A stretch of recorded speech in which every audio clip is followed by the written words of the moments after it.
వీక్షకులందరికీ నమస్కారం. ప్రపంచంలోనే జనాభా నియంత్రణకు సంబంధించి ఒక విధానాన్ని రూపొందించిన దేశం భారతదేశం.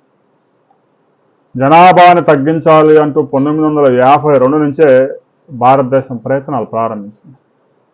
విచిత్రంగా నేడు ప్రపంచంలోనే అత్యధిక జనాభా కలిగిన దేశాల్లో భారత్ నెంబర్ 1.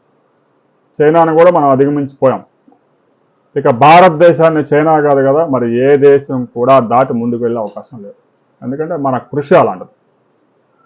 ఇక ఇప్పటికీ కూడా బీహారు, ఉత్తరప్రదేశ్, రాజస్థాను, మధ్యప్రదేశ్ లాంటి రాష్ట్రాల్లో 2.9% సగటున ఈ 4 రాష్ట్రాల్లో జనాభా వృద్ధి చెందుతూనే ఉంది.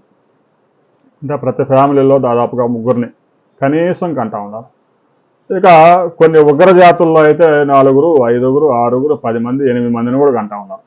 ఎందుకంటే వాళ్ళ శాస్త్రం, ఎవడు ఎక్కువ మంది పిల్లల్ని వేస్తే వాడే గ్రేటు. తాజాగా ఆంధ్రప్రదేశ్ ప్రభుత్వం కూడా జనాభాని పెంచాలి అనే పాలసీని తీసుకొచ్చింది. కొంతమంది దీని మీద నవ్వుకుంటా ఉన్నారు. కొంతమంది మేధావులు అయితే మరి యువత తగ్గిపోతే రాబోయే రోజుల్లో మరి మూటలు మోసేవాళ్ళు, క్యాన్లు మోసేవాళ్ళు వీళ్ళంతా దొరకరు కదా, అందువల్ల అంతా వృద్ధ దేశాలు కాకుండా యువతను ఇప్పుడు పుట్టిస్తే కదా రాబోయే 20 సంవత్సరాల తర్వాత యూత్ ఫోర్స్ అంతా పనిచేయడానికి వచ్చేది అని చెప్తాను. ఇప్పటికే ఉచిత పథకాలతో జనాలు సోమరిపోతలుగా మారి పనులు చేయడానికి ఎవడు ముందుకు రావట్లేదు. ఒకప్పుడు పని దొరక్క కేంద్ర ప్రభుత్వం ఉపాధి హామీ అనే పథకాన్ని తీసుకొచ్చింది. MBA, బీటెక్లు చదివిన వారు కూడా వేసవికాలంలో ఉపాధి హామీ పనులకు వెళ్ళి 100 రోజులు ఉపాధి పొంది కనీసం 20,000, 30,000 సంపాదించుకునేవారు.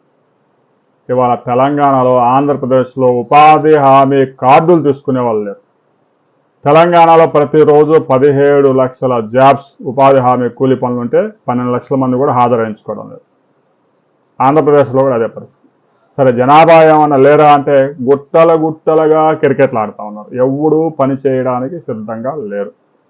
మరి జనాభాని బాగా పెంచితే ఆ జనాభా అంతా కష్టపడి పనిచేస్తారా? ఒకసారి ఆలోచించండి. ముఖ్యమంత్రి చంద్రబాబు నాయుడు 3వ బిడ్డని కంటే 30,000, 4వ బిడ్డను వేస్తే 40,000 అని అక్కడ దాకా ఆగిపోయాడు. అదృష్టం. 5వ బిడ్డను వేస్తే 50,000, 6వ బిడ్డను వేస్తే 60,000, 7వ బిడ్డను వేస్తే 70,000, 8వ బిడ్డను వేస్తే 80,000, 9వ బిడ్డన కంటే 90,000, 10వ బిడ్డన కంటే 1,00,000 అని అక్కడ దాకా వెళ్తే చాలా ప్రమాదం ఉండేది. జనాభాని పెంచడం అనేది దేశానికి మంచిదా కాదు. ఎందుకంటే జనాభా బంగ్లాదేశ్లో 17 కోట్లు, కనీసం తినడానికి తినలేదు. పాకిస్తాన్లో గుంపులుగా వచ్చారు. అరాచక రాజ్యాలుగా తయారవుతున్నాయి.